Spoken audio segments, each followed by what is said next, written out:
And I honestly think also I was maybe addicted to sugar. I'm Lindsay and I'm from Santa Monica.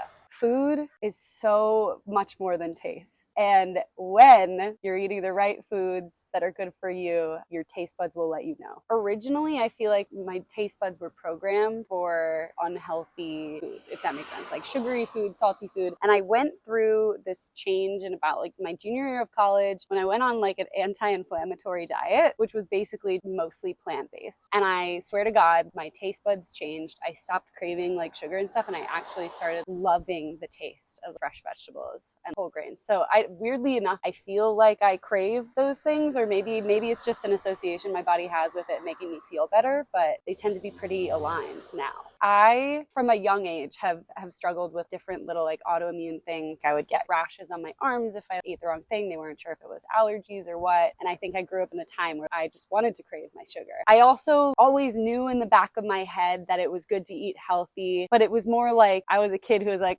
I'll do that sometimes. But it felt more of a chore than it was like something that excited me. And then I got tired, I think, of feeling like I would get brain fog, or my vocal cords, because I'm a singer, would have a ton more phlegm or a ton more inflammation than they needed to have. And I was like so sick of random maladies that, I don't know, my doctors, they didn't have an answer for. They just were kind of like, all right, I don't know, but it's not bad enough for you to do anything life altering. I got so sick of that I chose to sort of use food as my way to change it. And I think when I realized that there was an actual change, the change was so dramatic in terms of my health. I mean, even my skin, my appearance, everything kind of shifted for the better. I got on board. And I honestly think also I was maybe addicted to sugar. It was an addiction that I broke during those 5 weeks, and I never craved it the same after that. I think it was difficult at times. There are times when you haven't had ice cream in a while or something that you're like, are you kidding me? It couldn't be that bad to just have this thing. But I think, yeah, the longer that I went on, the less I truly craved those things. So it kind of just melted away. Food specifically, I think of food as the most untapped medicine. It has healed me more than most things have. I had a lot of autoimmune things when I did this anti-inflammatory diet and really changed my life. So I think of food as the ability to really like change how you feel during a day and change how you feel over time, and give yourself the things you need to be energized and present throughout your day. Most of our medicines in life come from organic compounds, come from nature, and there was a huge tradition of herbalism for a long time. And I think a lot of people don't realize that the small lifestyle changes they make can have maybe bigger effects on their day than like a medicine that is like big intervention that you can't always stay on or that goes away or something like that. I think about it the same as exercise. So these small shifts really do affect your well-being and really make tangible changes. But I think because food and exercise are like smaller changes, they're not totally noticeable all the time. I think people lose faith and they're like, it's all the same. It's not going to change my day. At least for me, I've found that it does change my day. I had leftover Thai food for my lunch. It had some noodles, but it was mostly just like I had chicken left and a curry. And I found myself wishing there was more fresh veggies and things like that. So I went to my fridge, I chopped up everything that I had. I had the leftover radish and parsley and things that maybe didn't make a lot of sense, but honestly, it tasted really good at the end of it, and sort of made myself a bowl where I was trying to balance, I guess, the whole grains, the protein, but add a bunch more veggies than I got. Okay, we're gonna do a few this or that, curry or salad. I mean, the salad right now in my head, it's just like some spinach compared to my curry. So I choose curry.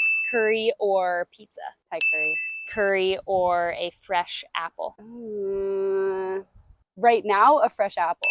A fresh apple or ice cream? If it's Van Leeuwen's ice cream, then Van Leeuwen. Honestly, I would say go a couple weeks without refined sugars and go through it and hate it and whatever. And if you don't find yourself craving way less of them, I would be shocked, because I think hardest hill to get over is maybe just like that initial change. And then you come out the other side and you're like, wow,